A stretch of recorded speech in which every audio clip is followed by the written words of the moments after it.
السلام علیکم پیارے بچوں. آج میں آپ کے لیے ایک بڑی ہی خوبصورت کہانی لے کے آئی ہوں. کہانی کا نام ہے ہاتھی اور چڑیا. کتنا پیارا نام ہے نا. ایک بہت بڑے گھنے جنگل میں ایک چھوٹا سا پیارا سا ہاتھی رہتا تھا. اس کا نام تھا موٹو. پتہ ہے کیوں؟ کیونکہ وہ بہت کھاتا تھا اور موٹا تھا. اسے چلا بھی نہیں جاتا تھا، لیکن وہ شرارتی بھی تھا. ایک دن کیا ہوا، وہ چلتے چلتے کھیلتے اچھلتے کودتے بہت دور چلا گیا. پھر جب شام ہونے لگی اور وہ پریشان ہو گیا کیونکہ اس کا راستہ کھو گیا تھا. اس کی سمجھ نہیں آ رہا تھا کہ وہ گھر کیسے جائے گا. وہ ڈر کے مارے ایک کونے میں بیٹھ کے رونے لگا. جنگل بہت بڑا تھا اور ہر طرف درخت ہی درخت تھے.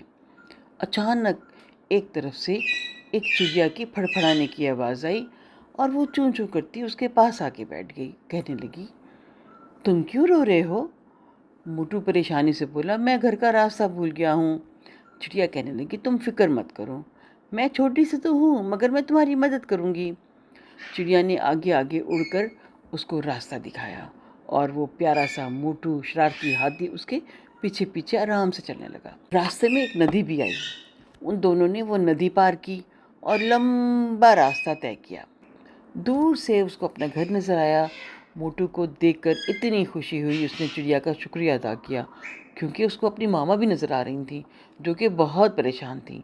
موٹو نے ماما کو بتایا، چڑیا نے میری مدد کی، مجھے راستہ دکھایا اور میں آپ کے پاس پہنچا ہوں، ورنہ میں پتہ نہیں کہاں ہوتا.